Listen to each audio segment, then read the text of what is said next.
Good morning. Century ply సమర్పిస్తున్న business breakfast షోకి స్వాగతం. ఏషియన్ మార్కెట్స్ కొంత స్ట్రాంగ్గా ట్రేడ్ అవుతున్నాయి. జపనీస్ ఇండెక్స్ నికై ప్రధానంగా ఆల్మోస్ట్ 0.7% లాభంతో ట్రేడ్ అవుతుంది. అండ్ ఇతర ఏషియన్ మార్కెట్స్లో కూడా కొంత పాజిటివ్ ట్రెండ్ కనిపిస్తుంది. ఎస్జీఎక్స్ నిఫ్టీ మాత్రం మన మార్కెట్స్ ఫ్లాట్గా ట్రేడ్ కాబోతున్నాయని సూచిస్తుంది. లాస్ట్ నైట్ యుఎస్ మార్కెట్స్ కూడా వరుసగా 12వ session Dow Jones record highs దగ్గర క్లోజ్ అయింది. అండ్ S&P 500 నాస్డాక్ కూడా స్వల్ప లాభాలతో ముగిశాయి. అందరి కళ్ళు కూడా ఇప్పుడు జాయింట్ కాంగ్రెస్ సెషన్ ఉద్దేశించి డొనాల్డ్ ట్రంప్ ఏం మాట్లాడబోతున్నారు అన్న అంశాన్ని గమనిస్తున్నారు. ఎందుకంటే ట్యాక్స్ రిఫార్మ్స్ కావచ్చు, డీరెగ్యులేషన్ కావచ్చు, ఇటువంటి కీలకమైన ప్రకటనలు ఆయన ఏమైనా చేస్తారా ఇవాల్టి సాయంత్రం కాంగ్రెస్ స్పీచ్లో అనేది అందరూ ఆసక్తిగా గమనిస్తున్నారు. ఆయన ఎటువంటి జాతీయహంకార కామెంట్స్ చేస్తారన్న అంశాన్ని కూడా మార్కెట్స్ గమనిస్తూ ఉన్నాయి. అండ్ ఓవరాల్గా ఒక general bullishness around global equity markets మనం గమనిస్తున్నాం ఈ సమయంలో. అండ్ మన మార్కెట్స్లో నిన్న ఒక చిన్న కరెక్షన్ చూసాం. సో ల్యాక్ ఆఫ్ ట్రిగర్స్ ప్రధాన కారణం అనుకోవచ్చు. మరొక అంశం కూడా మనం గుర్తుంచుకోవాలి. ఫిబ్రవరి సిరీస్లో నిఫ్టీ 337 పాయింట్లు లాభపడింది. సో ఇక్కడ కొంత కరెక్షన్ సహజంగానే రావాలి. సో అదే నిన్న మనకు మార్కెట్స్లో మనం గమనించాం. నిన్నటి మండే ట్రేడింగ్లో లాస్ట్ 3 మంత్స్లో నిఫ్టీ సుమారుగా 10% పెరిగింది. And mid caps, small caps అయితే ఇంకా ఎక్కువ పెరిగాయి. మిడ్ క్యాప్ ఇండెక్స్ 12% పెరిగింది. సో ఇక్కడ కొద్దిగా కరెక్షన్ అనేది బహుశా మనం చూసే అవకాశం ఉంది. Not a big correction. And ఎప్పటికప్పుడు మనం చెప్పుకుంటుంది బై అండ్ డిక్లైన్స్ అనేది ఎప్పటికి కూడా మనం ఫాలో కావాల్సిన అంశం. సో నిన్న బ్యాంక్స్ అలాగే ఆటోమొబైల్ స్టాక్స్ ఇవి ప్రధానంగా అండర్ పెర్ఫామ్ చేశాయి. Of course power, PSU, capital goods రంగాలకు చెందిన స్టాక్స్లో కూడా మనం సెల్లింగ్ చూసాం. ఒక రియల్ ఎస్టేట్ ఒకటే కొంత ఈ ప్రెషర్ని తట్టుకుని నిలబడింది. రియల్ ఎస్టేట్ స్టాక్స్ వరుసగా లాస్ట్ 6-7 సెషన్స్లో కూడా లాభపడుతూ ఉండడం మనం చూస్తున్నాం. అదర్వైజ్ ప్రత్యేకించి నేను ప్రైవేట్ సెక్టర్ బ్యాంక్స్లో సెకండ్ హాఫ్లో చాలా హ్యూజ్ సెల్లింగ్ వచ్చింది. యాక్సిస్ బ్యాంక్, హెచ్డిఎఫ్సి బ్యాంక్ కౌంటర్స్లో మ్యాక్సిమం సెల్లింగ్ మనం చూసాం. అండ్ మార్కెట్స్ను ఆదుకునే ప్రయత్నం ఒక రిలయన్స్ కౌంటర్ మాత్రమే కనిపించింది. రిలయన్స్ నిన్న అవుట్ పెర్ఫామ్ చేసి 4.7% లాభంతో ముగిసింది. సో రీరేటింగ్ అనేది జరుగుతుంది రిలయన్స్ స్టాక్స్ సంబంధించి. ఎందుకంటే వాళ్ళు టెలికాం బిజినెస్ అనుకున్న దానికంటే ముందుగానే బ్రేక్ ఈవెన్ అవుతుంది. అండ్ FY 2018-19 నుంచి కంపెనీ ఫ్రీ క్యాష్ ఫ్లోస్ పరిస్థితికి వస్తుంది. సో దీంతో డివిడెండ్ పేఅవుట్స్ పెరగబోతున్నాయి. అండ్ ఇప్పటిదాకా అండర్ ఓనర్షిప్ ఏదైతే ఉందో ఫారిన్ పోర్ట్ఫోలియో ఇన్వెస్టర్స్ కావచ్చు, మ్యూచువల్ ఫండ్స్ కావచ్చు, ఆ అండర్ ఓనర్షిప్ నుంచి ఇప్పుడు వాళ్ళు ఇండెక్స్లో ఏదైతే నిఫ్టీకి వెయిటేజ్ ఉందో MSCI ఇండెక్స్ కావచ్చు, నిఫ్టీలో కావచ్చు, రిలయన్స్కు ఉన్న వెయిటేజ్కి అనుగుణంగా తమ ఈక్విటీస్ని, తమ స్టేక్స్ని పెంచుకునే ప్రయత్నం చేస్తున్నాయి. సో ఇటు మ్యూచువల్ ఫండ్స్ నుంచి అటు ఫారిన్ పోర్ట్ఫోలియో ఇన్వెస్టర్స్ నుంచి కూడా రిలయన్స్ కౌంటర్లో అగ్రెసివ్ బయింగ్ నేను ఒక్క రోజులోనే మనం చూసాం. రిలయన్స్లో 1000 crores డెలివరీ వాల్యూమ్స్ బయింగ్ రూపంలో జరిగాయి. సో రిలయన్స్ రాబోయే రోజుల్లో మార్కెట్ పెర్ఫార్మెన్స్ని డిక్టేట్ చేసే పరిస్థితికి మళ్ళీ వస్తుంది చాలా సంవత్సరాల వ్యవధి తర్వాత. అండ్ సర్ప్రైజింగ్లీ బ్రదర్ అనిల్ అంబానీకి సంబంధించిన స్టాక్స్ కూడా నిన్న యాక్టివ్గా ట్రేడ్ అయ్యాయి. Reliance defence and Reliance infra. Defence స్పేస్లో చాలా హ్యూజ్ ఆర్డర్ బుక్ బిల్డ్ అవుతున్నట్లుగా అనిల్ అంబానీ స్వయంగా ప్రకటించారు. దీంతో రిలయన్స్ ఇన్ఫ్రా, రిలయన్స్ డిఫెన్స్ రాబోయే రోజుల్లో అండ్ రిలయన్స్ డిఫెన్స్ సంబంధించి 500 కోట్ల టర్నోవర్ ఇప్పుడు కనిపిస్తోంది. అది 15,000 crores వెళ్తున్నట్ట. సో ఒకవేళ అవే కనుక అంకెల్ నిజమైతే both Reliance infra and Reliance defence కూడా చాలా స్ట్రాంగ్గా భవిష్యత్తులో పెర్ఫామ్ చేసే అవకాశం ఉంది. సో రిలయన్స్ గ్రూప్కి పట్టిన గ్రహణం లేదా శని విడనాడినట్లుగా మనకు కనిపిస్తోంది. Maybe they might out perform and lead the indices in future. అలాగే Q3 GDP నెంబర్స్ ఇవాళ రాబోతున్నాయి. సో ఎటువంటి నెంబర్స్ వస్తాయన్న అంశాన్ని మార్కెట్స్ కీలకంగా గమనిస్తున్నాయి. And March 9th UP exit polls వస్తాయి. సో ఎగ్జిట్ పోల్స్ రిజల్ట్స్ని బట్టి కూడా మార్కెట్స్ అనుకోని సర్ప్రైజెస్ ఏమైనా ఉండి అధికార బీజేపీకి చాలా వ్యతిరేకమైన తీర్పు వస్తే తప్ప మార్కెట్స్లో మనం పెద్ద కరెక్షన్ చూసే అవకాశం కనపడటం లేదు. అండ్ ఈలోగా IPOs చాలా మార్కెట్లోకి రాబోతున్నాయి. ఒక మార్చిలోనే 6,000 crores కంటే ఎక్కువ IPO మార్కెట్లో వివిధ కంపెనీలు సేకరించే ప్రయత్నంలో ఉన్నాయి. మ్యూజిక్ బ్రాడ్కాస్ట్ 490 crores, అలాగే ఎవెన్యూ సూపర్ మార్కెట్, డిమార్ట్ అని మనందరికీ సుపరిచితమైన కంపెనీ ఇది 1,800 crores వర్త్ IPO రాబోతుంది. CDSL డిపాజిటరీ సంస్థ 400 crores IPO ఉంది. Continental warehousing, security and intelligence services, హడ్కో, అలాగే Shankara building products, S Chand, CL educate ఇలాంటి రకరకాల కంపెనీస్ ఐపీఓస్తో ముందుకు వస్తున్నాయి. సో క్వాలిటీ ఐపీఓస్ కోసం కొంత మనీని రిజర్వ్ చేసి పెట్టుకోండి. మిగతా మొత్తాన్ని సెకండరీ మార్కెట్స్లో మంచి స్టాక్స్లో బై అండ్ డిక్లైన్స్ పద్ధతిలో ఇన్వెస్ట్ చేయడానికి సిద్ధంగా ఉంచుకోవచ్చు. ఎనలిస్ట్ ఏమంటున్నారు అడిగి తెలుసుకుందాం. సో ఇవాళ ట్రంప్ స్పీచ్ ఉంది కాంగ్రెస్లో, జాయింట్ సెషన్ ఉద్దేశించి ఆయన మాట్లాడబోతున్నారు. అండ్ మన మార్కెట్స్ కొద్దిగా కరెక్షన్ త్రోవలో ఉన్నాయి. సో ఏం చేయాలి ఈ సమయంలో? Basically just wait and watch for couple of days అంటారండి. ఎందుకంటే ట్రంప్ గారి స్పీచ్ ఎలా మనకి ఇంటర్నేషనల్ అది ప్రభావితం చేస్తుందో డిఫరెంట్ కంట్రీస్ మీద, అండ్ డొమెస్టిక్ అక్కడ యుఎస్ టాక్సేషన్ ఎంత లోవర్ అవుతుందో, అండ్ ఇది ఏమైనా బార్డర్ ట్యాక్స్ లాంటివి ఏమన్నా స్పెల్ అవుట్ చేస్తారనేది అందరూ ప్రపంచవ్యాప్తంగా ఆసక్తిగా చూస్తున్నారండి. But American market refuses to really go down, exceptionally strong resilience అనేది చూస్తున్నాం. సో డెఫినెట్లీ దాని పర్కులేషన్ అనేది ఇతరత్ర వేరే మార్కెట్స్ మీద కొద్దిగా క్యాస్కేడింగ్ ఎఫెక్ట్ అనేది ఉంటుంది. సో మనకి డొమెస్టిక్ డ్రైవర్స్ డెఫినెట్లీ లేవు మీరు అన్నట్టు. కాబట్టి ఇది it will wait for some more time అండి. కరెక్షన్ ఏదైతే మొదలైందో అది కొద్దిగా probably around 3 to 5% correction is always good on the index అని మనం అనుకుంటుంటాం. కానీ అంత కరెక్షన్ అనేది మనం ఎస్పెషలీ బడ్జెట్ తర్వాత అసలు చూడలేదు. సో ఒకవేళ ఏమన్నా మనకి నెక్స్ట్ 3 to 5 days కొద్దిగా నిస్తేజంగా ఉన్న స్పెసిఫిక్ స్టాక్స్ డెఫినెట్లీ నిన్న mid and small cap and micro cap stocks లో చాలా యాక్షన్ చూసామండి. Lot of stocks went up also. So front lines లో డెఫినెట్లీ మీరు అన్నట్టు number 1 position again the market leadership position అనేది రిలయన్స్ తీసుకుంది. కాబట్టి some of them May follow maybe a few of the stocks. గతంలో లాస్ట్ 1 or 2 years లో front line stocks participate చేయలేదు కాబట్టి కొద్దిగా మనకి ఫాలో అప్ బయింగ్ అనేది ఫ్రంట్ లైన్ స్టాక్స్ లో కూడా చూడొచ్చు. But overall next 3 to 5 days are going to be interesting, or maybe at least till 9th of March or 11th of March అనుకోండి. So next 10 days లో ఎక్కడైనా ఆపర్చునిటీ మనకు వస్తే మంచి రిజల్ట్స్ ఎవరైతే డిక్లేర్ చేశారో అటువంటి కంపెనీస్ లో definitely I think they should buy the first price point అండి. దాని తర్వాత మనకి మార్చ్ క్వార్టర్ రిజల్ట్స్ అయిన తర్వాత which is going to be even annual result కాబట్టి అక్కడ కరెక్షన్స్ లో సెకండ్ ప్రైస్ పాయింట్ లో కొనుక్కోవచ్చు. But do participate in the market, never miss out the rally అని చెప్తానండి. సో ట్రేడర్స్ ఎటువంటి సలహా ఇస్తున్నారు కూడా?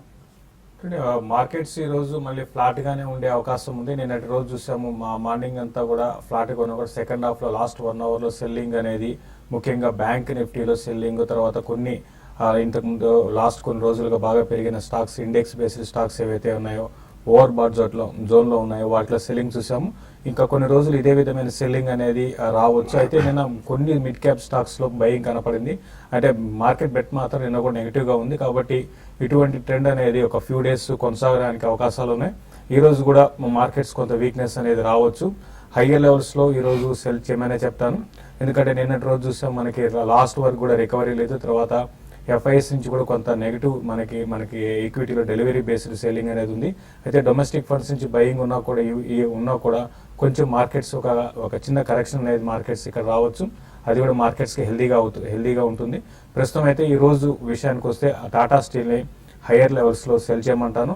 480 ఆ లెవెల్ కూడా బ్రేక్ అయ్యే అవకాశం ఉంది. 470 లెవెల్స్ దాకా రావచ్చు. అదేవిధంగా యాక్సిస్ బ్యాంక్ ఒకటి నిన్నటి రోజు చూసాము బాగా 2% పైన 3% దాకా నష్టపోయింది. అది కరెంట్ లెవెల్స్ నుంచి పొజిషనల్ ట్రేడర్స్ బిలో 500 రూపీస్ వైపు వచ్చి 486 ఆ లెవెల్స్ దాకా రావచ్చు. కాబట్టి పొజిషనల్ ట్రేడర్స్ దాన్ని సెల్ చేయమంటాను. ఇంకా బయింగ్ విషయానికి వస్తే ఎక్కువగా డిఫెన్స్ వైపు బయింగ్ వెళ్ళమంటాను. లైక్ ఫార్మా స్టాక్స్లో బయింగ్ వెళ్ళొచ్చు. తర్వాత హీరో కాంట్రాక్ట్ కింద హీరో మోటార్ కార్పొరేషన్ ఎవరి డిపోలో కూడా బై చేయమని చెప్తాను. 3250 3280 అంటే ఇది పొజిషనల్ ట్రేడర్స్కి, ఇంట్రాడేకి అయితే కాదు. ఇంకా మనకి రెగ్యులర్గా చెప్పుకునేది రిలయన్స్ ఇండస్ట్రీ చాలా స్ట్రాంగ్గా చాలా ఏళ్ల తర్వాత బ్రేక్అవుట్ వచ్చింది కాబట్టి ఎవరి డిపోలో కూడా రిలయన్స్ ఇండస్ట్రీస్ని బై చేయమంటాను. Next target 1280 and 1320. అయితే ఇప్పుడు ఈ రోజు కొంచెం రిలయన్స్ ఇండస్ట్రీలో కొంచెం ఒక డిప్ రావచ్చు, 1220 ఆ లెవెల్ దాకా రావచ్చు. ఏదైనా కూడా మార్కెట్స్ ఫ్లాట్గా స్టాక్ స్పెసిఫిక్ యాక్షన్ ఉండే అవకాశాలు ఎక్కువ ఉన్నాయి. కాలర్స్ లైన్ ఉన్నారు. మొదటి కాలర్ ఖమ్మం నుంచి నాగేశ్వరరావు. హలో, నమస్తే అండి.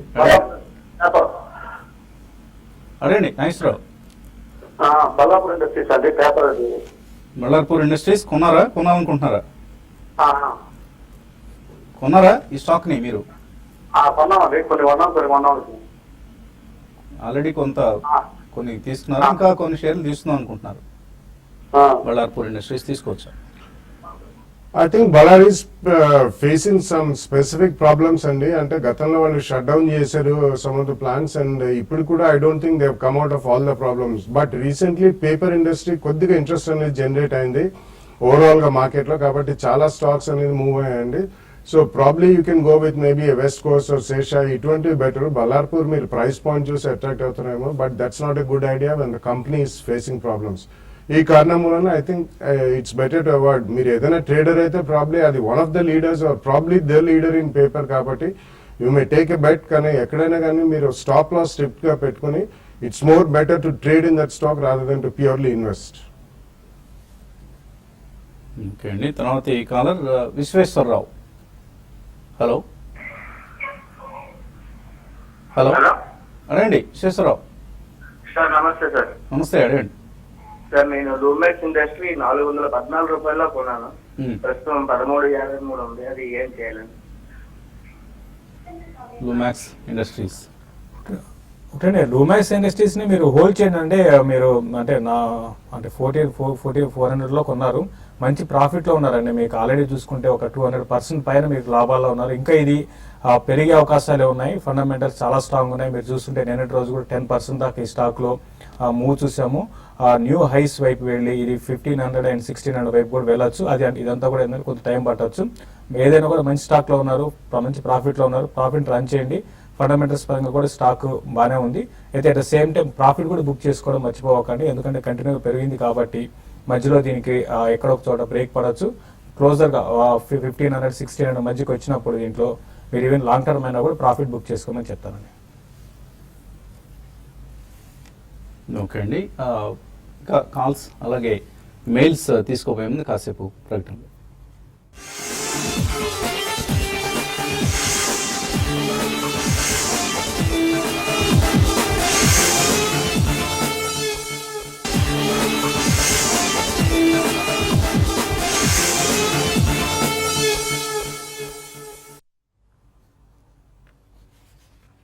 సెంచరీ ప్లే సమర్పిస్తున్న బిజినెస్ బ్రేక్ఫాస్ట్ షోకి తిరిగి స్వాగతం. గత కొద్ది కాలంగా ఆల్మోస్ట్ లాస్ట్ 2 నెలలుగా కూడా mid caps, small caps out perform చేస్తున్నాయని మనం ఎప్పటికప్పుడు అనుకుంటూనే ఉన్నాం. ఈ మధ్య అవుట్ పెర్ఫామ్ చేస్తున్న స్టాక్స్ లిస్ట్లో ఏవియేషన్ స్టాక్స్ కూడా చేరాయి. లాస్ట్ 1 వీక్లో మనం చూస్తే స్పైస్ జెట్ 17% పెరిగింది, అలాగే జెట్ ఎయిర్వేస్ 16% పెరిగింది. ఇంటర్ గ్లోబ్ ఏవియేషన్ ఈ స్టాక్ 4.7% పెరిగింది. ఎందుకంటే ఒక రీజన్ మిడ్ క్యాప్స్లో ఇంకా ఎప్పటికప్పుడు సెక్టర్స్ చర్న్ జరుగుతూ ఉంటుంది కాబట్టి ఒక సెక్టర్ నుంచి ఇంకో సెక్టర్కి ట్రేడర్స్, ఇన్వెస్టర్స్ మారుతూ ఉంటారు. అదొక కారణం అని చెప్పుకోవచ్చు. రెండో కారణం, ప్రధాన కారణం, వారెన్ బఫెట్ ఈ మధ్య ఎయిర్లైన్ స్టాక్స్ పట్ల ఆయన చాలా బులిష్గా మారారు. సో అమెరికాలో 4 ఎయిర్లైన్ సంస్థలు ఆయన సిగ్నిఫికెంట్ ఇన్వెస్ట్మెంట్స్ చేయడం అనేది చూస్తున్నాం. కాబట్టి ఆ స్పిల్ ఓవర్ ఎఫెక్ట్ మన ఇండియన్ ఏవియేషన్ స్టాక్స్ కూడా కొద్దిగా పాకిందట. దాంతో ఏవియేషన్ స్టాక్స్లో మనం హైట్ అండ్ ట్రేడింగ్ యాక్టివిటీ చూస్తున్నాం. అయితే ఇది నిలబడుతుందా, మళ్ళీ క్రూడ్ ప్రైసెస్ పెరగటం లేదా ఇతరత్ర బిజినెస్ వ్యాపార కారణాల రీత్యా స్టాక్ ప్రైసెస్లో ఏదైనా కరెక్షన్ వస్తుందా అనేది వేచి చూడాలి. బట్ ప్రస్తుతానికి మాత్రం one of the favourites, market ఫేవరెట్స్లో ఏవియేషన్ స్టాక్స్ కూడా ఉండడం అనేది మనం గమనించాలి. తర్వాత కాలర్ లైన్లో ఉన్నారు, హైదరాబాద్ నుంచి ప్రవీణ్. హలో హలో నమస్తే సార్. నా పేరు ప్రవీణ్ సార్. రెగ్యులర్ గా మీ ప్రోగ్రామ్ వాచ్ చేస్తుంటాను. Thank you. Based on your program I created wealth also. Very good sir. Actual గా స్మాల్ సజెషన్ సార్. యాక్చువల్ గా ప్రోగ్రామ్ లో ఆడియో అండ్ వీడియో సింక్ అవడం లేదు సార్. ఫస్ట్ మీ వీడియో తొందరగా వస్తుంది, బట్ ఆడియో లేట్ గా వస్తుంది. ప్రాఫిట్ లో ఈ రోజు మార్నింగ్ నుంచే సార్. అది నెట్ లో చూస్తున్నారా మీరు? సార్ మీరు ఎక్కడ గమనిస్తున్నారు? టీవీ ప్రోగ్రామ్ ఎందులో చూస్తున్నారు? లేదు టీవీలో కాదు సార్, నేను ప్రాఫిట్ అండ్ ట్రేడ్ లో చూస్తాను సార్. ప్రాఫిట్ అండ్ ట్రేడ్ లో చూస్తున్నారు. ఓకే అండి. అటువంటి సింక్ ప్రాబ్లం ఏదైనా ఉంటే తప్పకుండా మేము రెక్టిఫై చేసుకుంటాం. ఏదైనా సందేహం ఉందా? ఈ రోజు మాత్రమే సార్, ఇంతకుముందు ఎప్పుడు లేదు సార్. షూర్ అండి, దాన్ని ఏదైనా ఉంటే సరిదిద్దుకునే ప్రయత్నం చేస్తాం. పంజాబ్ నేషనల్ బ్యాంక్ నావి ఒక 1000 షేర్స్ ఉన్నాయి సార్. 145 లో అంటే రీసెంట్ గా పర్చేస్ చేశాను. అది హోల్డ్ చేయమంటారా, కంటిన్యూ చేయమంటారా? ఎంతకాలం హోల్డ్ చేద్దాం అనుకున్నారు దీన్ని? 1 year హోల్డ్ చేద్దాం అనుకుంటున్నాను. 1 year హోల్డ్ చేస్తారు. హోల్డ్ చేయొచ్చా PNB? Not a bad idea అండి. మీరు రీసెంట్లీ కొన్నా అంటున్నారు, డెఫినెట్లీ 1 year అయితే హోల్డ్ చేయమని చెప్తాను. నెక్స్ట్ 12-18 months లో most of the public sector banks కూడా I think the worst is over. కానీ రీసెంట్లీ బాగానే పార్టిసిపేట్ చేసి if you take last 6 to 12 months history so ఆ కారణం వలన స్వల్పంగా అన్నిట్లో కూడా కొద్దిగా సెల్లింగ్ రావచ్చు, రియాక్షన్ అనేది ఉండొచ్చు, కానీ మేజర్ కరెక్షన్ మాత్రం వచ్చే అవకాశం లేదు. Definitely with 12-18 months view hold చేయమని చెప్తానండి. తర్వాత రామకృష్ణ లైన్ ఉన్నారు. హలో హలో హలో అడగండి రామకృష్ణ. సార్ నమస్తే సార్, తెలుసు నుంచి మాట్లాడతాం సార్. రామకృష్ణ సార్. నమస్తే, అడగండి రామకృష్ణ. సార్ నేను నెలకు 10,000 పెట్టగలను సార్, కొంచెం డేట్ లో పెడితే బాగుంటుంది, కొంచెం చెప్పండి సార్. ఏం చేస్తుంటారు రామకృష్ణ మీరు? ఎంత మీ ఏజ్? సార్ నేను ఎంప్లాయీ సార్, బ్యాంక్ ఎంప్లాయీని. Very good. ఏ బ్యాంక్ లో పనిచేస్తున్నారు? నేను సప్తగిరి గ్రామం నుంచి పనిచేస్తాను సార్, ఆఫీస్ లో. సప్తగిరి గ్రామీణ bank, Chittoor sir. Chittoor. Okay. అవును సార్. ఎంత మీ ఏజ్ ఎంత అండి? నా ఏజ్ ఇప్పుడు 55 సార్. 55. అవును సార్. రిటైర్మెంట్ దగ్గరకు వచ్చేసారు. అవును సార్, అవును సార్, రిటైర్మెంట్ దగ్గరికి వచ్చేయండి సార్. ఆల్రెడీ సేవింగ్స్ ఉన్నాయా మీకు? పిల్లలు ఎంతమంది అండి? ఇంత లేదు సార్, రీసెంట్ ఒక 6 నెలలు దిగినా సార్. సో పెద్దగా సేవింగ్స్ లేవు. అంటే డిపార్ట్మెంట్ సేవింగ్స్ ఉన్నాయి కానీ ఇక దీంట్లో సేర్లే కాలేదు సార్. సో పిఎఫ్ ఇటువంటివన్నీ ఉన్నాయి కానీ మీకు మిగతా సేవింగ్స్ పెద్దగా లేవు. పిల్లలు ఏం చేస్తున్నారండి? సార్ పిల్లలు ఎడ్యుకేషన్ చేసి టెంపరీగా సెటిల్ అయినా సార్. టెంపరీగా సెటిల్ అయ్యారు. అవును సార్. సో ఇప్పుడు మీకు రిటైర్మెంట్ కోసం కొద్దిగా ఫండ్స్ సేవ్ చేసుకుందాం అనుకుంటున్నారు. అవును సార్, నెట్ 1 lakh చేతిలో ఉంది, ఏదైనా పెట్టాలి, ఇన్వెస్ట్ చేయాలా. ఎవరి ముందు 10,000 పెట్టగలను, ఒక సలహా ఇవ్వండి. అట్లే కాకతీయ సిమెంట్ ఒక 400 కొన్నాను సార్. 400 కొన్నాను సార్, ఇప్పుడు డౌన్ అయిపోయింది, దాని గురించి కొంచెం చెప్పండి సార్. సో ఆల్రెడీ కొద్దిగా రుచి చూశారు, స్టాక్ మార్కెట్ అనుభవం ఉంది. లేదు సార్, 6 నెలలు వేరే వాళ్ళు చెప్తే కొన్నారు సార్. వేరే వాళ్ళు చెప్తే కొన్నారు. అవును సార్, మా కొలీగ్స్ కొంటా ఉంటే కొన్నారు. అలా ఎవరు పడితే వాళ్ళు చెప్పినప్పుడు కొనొద్దండి. జాగ్రత్తగా మీరు కూడా స్టడీ చేయండి, అర్థం చేసుకోండి ఆ వ్యాపారాన్ని. మీకు నమ్మకం కలిగినప్పుడే ఇన్వెస్ట్ చేయండి, అంతేగాని పక్కన వాళ్ళు చెప్పారనో మేము చెప్పామనో అలా కొనొద్దు దయచేసి. సో ఆయన ప్రొఫైల్ అంతా దాదాపుగా వివరించారు మనకి. యా, కాకతీయ సిమెంట్స్ లో మీరు భయపడాల్సిన అవసరం లేదండి. Actually Kakatiya cements is a good company. గతంలో మనకి ఈవెన్ అదర్ సిమెంట్ కంపెనీస్ అంతగా పనితీరు బాగాలేనప్పుడు కూడా Kakatiya cements has been regularly paying dividends. Number 1, వాళ్ళ కొద్దిగా షుగర్ కూడా ఉందండి. 2 సెక్టర్స్ కూడా ప్రస్తుతం బాగానే పనిచేసే అవకాశం ఉంది. సో మీరు డెఫినెట్లీ రిటైన్ చేయమని చెప్తాను, ఎందుకంటే ఇవన్నీ చాలా షార్ప్ గా పెరిగాయి కాబట్టి కొద్దిగా స్వల్పంగా రియాక్షన్ అనేది వచ్చింది. అది పక్కన పెడితే ఒక 10,000 రూపీస్ పర్ మంత్ అన్నారు. డెఫినెట్లీ ఐ థింక్ మీరు ఒక 50% ఈ బ్యాలెన్స్డ్ ఫండ్స్ అని ఉంటాయండి. ఇంకొక 3 to 5 years మీకు ఉంది కాబట్టి కొద్దిగా రిటైర్మెంట్ కార్పస్ బిల్డప్ చేసుకోవడానికి ఒక 50%, 5,000 or 6,000 రూపీస్ బ్యాలెన్స్ ఫండ్స్ లో ఒక 2 or 3 ఫండ్స్ సెలెక్ట్ చేసుకుని అందులో పెడితే తప్పకుండా మీరు ఈ 5 years మంత్లీ ఎస్ఐపి రూపాయన 5,000 to 6,000 పెట్టండి. మిగతా 4,000 రూపీస్ మీరు కొంచెం లాంగ్ టర్మ్ అంటున్నారు కాబట్టి 3 to 5 years front line stocks అని ఉంటాయండి. ఈ 10,000 కూడా మ్యూచువల్ ఫండ్స్ లో పెట్టుకుంటే 5 years లో ఎస్ఐపి ద్వారా మీకు డెఫినెట్లీ ఒక డీసెంట్ కార్పస్ వచ్చే అవకాశం ఉంటుంది. మధ్యలో మార్కెట్ లో ఒడిదుడుకులు వచ్చి కొద్దిగా కరెక్షన్స్ వచ్చినా యావరేజ్ కాస్ట్ తక్కువ పడుతుంది కాబట్టి డెఫినెట్లీ మన ప్రోగ్రామ్స్ వీక్లీ 1 or 2 days మంచి మ్యూచువల్ ఫండ్స్ కూడా రికమెండ్ చేస్తారు. సో బ్యాలెన్స్ ఫండ్స్ చెప్తున్నారు బాలాగారు. అందులో HDFC balanced fund and ICICI Prudential balanced fund, ఇవి బాగా పెర్ఫామ్ చేస్తున్న 2 బ్యాలెన్స్డ్ ఫండ్స్ అండి. లాస్ట్ 1 year లో 34% రిటర్న్ వచ్చింది ఐసిఐసిఐ ప్రుడెన్షియల్ బ్యాలెన్స్డ్ ఫండ్లో. అండ్ హెచ్డిఎఫ్సి బ్యాలెన్స్డ్ ఫండ్లో 29% రిటర్న్ వచ్చింది. So phenomenal returns. ఇంత రిటర్న్స్ మీకు ఎక్కడ బ్యాంక్ డిపాజిట్స్ కాదు, మరే ఇతర అసెట్ క్లాస్లో రాదు. కాబట్టి బాలాగారు చెప్పినట్లుగా మీరు బ్యాలెన్స్డ్ ఫండ్స్ రెండింటిని సెలెక్ట్ చేసుకుని అందులో ఇన్వెస్ట్ చేయండి. మీకు వయసు కొద్దిగా 55 అంటున్నారు కాబట్టి ఎక్కువ మీరు రిస్క్ తీసుకునే పరిస్థితులు లేరు. అండ్ సడన్గా ఏదైనా మీకు అత్యవసరాలు ఏమైనా వచ్చినప్పుడు రిస్క్ ప్రొఫైల్ మీకు కొంచెం వీక్గా ఉంది కాబట్టి ఈ ఫండ్స్ని మీకు రికమెండ్ చేయడం జరుగుతుంది.